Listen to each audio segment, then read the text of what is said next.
Hyundai has just sold out of its entire allotment of Ioniq 5s in Australia in only a matter of minutes, and it's crashed the website. There is enormous demand for the Ioniq 5 all around the world, but Hyundai just isn't making enough cars to satisfy this demand. Hello, my friends. Welcome to the Electric Viking. Fantastic to see you. Hope you've had an awesome day, and thank you for subscribing to the channel. It means a lot for me to see all of you coming on board, and it's going to really reaffirm my commitment to make more videos, to make better videos that you'll get more out of. Now, if you haven't already, I would be stoked if you could jump on the Patreon account for the channel. I'll put a link in the description below and contribute to the success of the channel, the success of the movement of EVs, electric cars, of course, renewable energy, and just to having a better future for everyone. Now, if you haven't already, I personally am invested in Tesla, BYD, and XPeng, and I recommend investing in those yourself. Now, if you haven't already bought shares, now is a really good time to do so. It's going to be a huge movement of money from ICE to electric, and from old energy like coal into renewable energy. So right now is a really good time to invest. If you haven't already created an account, jump onto Stake. I'll put a code in the description below, which is my referral code. You can use that code, which will then give you free stock on Stake just by opening an account. You don't have to do anything, just open an account. You'll get free stock. Makes sense, right? I'll put the link in the description below. Now, Hyundai made an allotment of vehicles for the Australian market of the Ioniq 5, which, by the way, I love. I'll put a few videos in the description below of my assessment of this car. And they sold out almost immediately this morning with incredible online traffic, causing the brand's website to crash. In other words, actually, the truth is Hyundai had 10,000 people wanting to pre-order this vehicle. 10,000. And they said, sorry, suckers, we're only going to give you 240. So those 10,000 or more people all competed at the same time, crashed the website, and only a few of them managed to somehow secure a vehicle for next year. Now, I'll get to this issue in a minute by showing you just what Hyundai is doing with electric cars. I don't think anyone really realizes what they're doing, and it's quite shocking. Now, a customer ordering portal went live this morning at 9:30 a.m., October the 12th, 2021, offering customers the chance to secure an example of the zero-emission SUV with a refundable $2,000 deposit. By the way, I said it's an SUV because it is an SUV.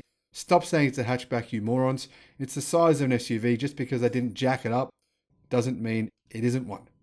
So it's way bigger than a hatchback. It's like 40% bigger than the biggest hatchback on sale. It's not a hatchback. Let's move on from that. Hyundai said, once we have clear visibility of vehicle supply, we intend to release a second allocation of 160 vehicles for a total of 400 in 2022 of Ioniq 5s. Timing is likely to be early 2022. Customers who missed out will receive regular updates about the supply situation and timing for release of the next batch. Now, Hyundai, I know, had 10,000 people wanting to buy this car like 6 months ago. Since then, that figure's probably doubled. We're probably talking 20,000 people wanting to purchase this car in Australia alone, and they're going to give them 400 vehicles. Now, these buyers want to pay a good price. They're willing to pay $75,000 for this car, and for good reason. It's a damn good car. By the way, that's Australian dollars, not US dollars. That works out to being about 55, a bit less, maybe 53,000 US dollars. So it's a good price for what is a very, very good car. Now, of those first 240 cars, Hyundai said 170 deposits were taken this morning through the Hyundai website, with the other 70 coming from earlier pre-orders made months earlier. Basically, those cars were just pre-ordered by dealers who probably were going to sell them for more money. With global production issues and semiconductor shortages wreaking havoc on technology-rich fully electric vehicles, it's expected that supply will remain tight in Australia for the foreseeable future. I don't know about this semiconductor supply chain issues now. I've been reading some stuff from Cathy Wood saying that actually she's not sure if it's true, and using some evidence to show that potentially it's not actually true. But maybe it is and isn't in some different cases. I mean, here's one example, right? BYD sales of electric vehicles have doubled in the last 4 months during this so-called shortage. NIO's vehicles deliveries have doubled. They're an electric car manufacturer. XPeng's have doubled. There's quite a number of Chinese car makers whose deliveries have tripled, quadrupled during that period of time. So, seeing as electric cars use more semiconductors than non-electric cars, it's a bit confusing as to what's going on there. What about Hyundai?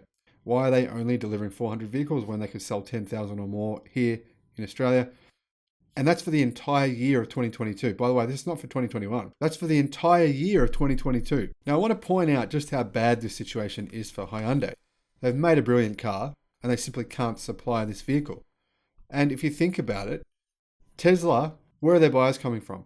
They're coming from other manufacturers, aren't they? All of them, because Tesla are a new company. So Tesla are poaching hundreds of thousands of new customers every year. And how do we know this is true? Well, Volkswagen just said that more than half of buyers of their electric cars come from other brands. Ford said 70% of buyers of the Mustang Mach-E come from other brands. So Hyundai is leaving the door open for other brands to poach their customers, to poach their brand fans.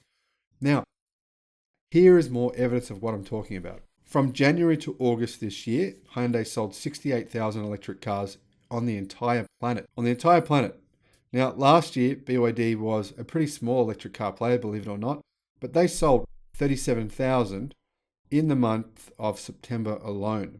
So 2 months for BYD is more than 8 months worth of electric car sales in the entire world for Hyundai. Those BYD sales, by the way, were only in China. BYD is planning to take on the world soon. Those numbers are going to look very small in comparison to BYD's numbers next year. Hyundai is simply not selling many electric cars. They sold 68,000 in the whole world for the first 8 months of the year. That's an average of 8,500 per month. In addition to that, Hyundai and Kia have lost almost 50% of their market share in China, and their sales peaked in 2015 with 5 million, declining to 4.5 million in 2017, and declining to 3.7 million in 2020. And so far, they're on track this year to sell about 3.8 million. In other words, their market share has significantly declined over the past 6 years. Now, this would appear strange, wouldn't it, for a company making what are some impressive electric cars? The key reason that their sales figures are declining is they're being disrupted by others because they're simply not making enough electric cars. Why are they not making enough electric cars? Well, they've invested billions of dollars into hydrogen. In fact, they're investing $10 billion over the last, say, 2 years and for 8 years into the future. So over the period of a decade, the company is investing $10 billion into hydrogen cars. And in fact, it plans on having no more than 25% of its entire fleet electrified in 2029. In other words, it plans to fail. Sadly, I love the Ioniq 5. I like the Hyundai brand. I like the Kia brand. And I want them to succeed, but they are unfortunately planning to fail. Now, if you want to see the full details on exactly what is going on, all the numbers, I've done all the research. I'm not lying to you. I've done all the work on this. I've done hours and hours of research on this. Hyundai are doing some very strange things, and I don't know why. It could be to do with the incentives coming from the government for hydrogen vehicles in South Korea. But either way, they are simply planning to be almost completely disrupted by 2030. I'll put a link in the description to my video about what actually is going on at Hyundai. It's pretty shocking. Thanks for watching the video. I'm looking forward to seeing you on the next one. Bye-bye.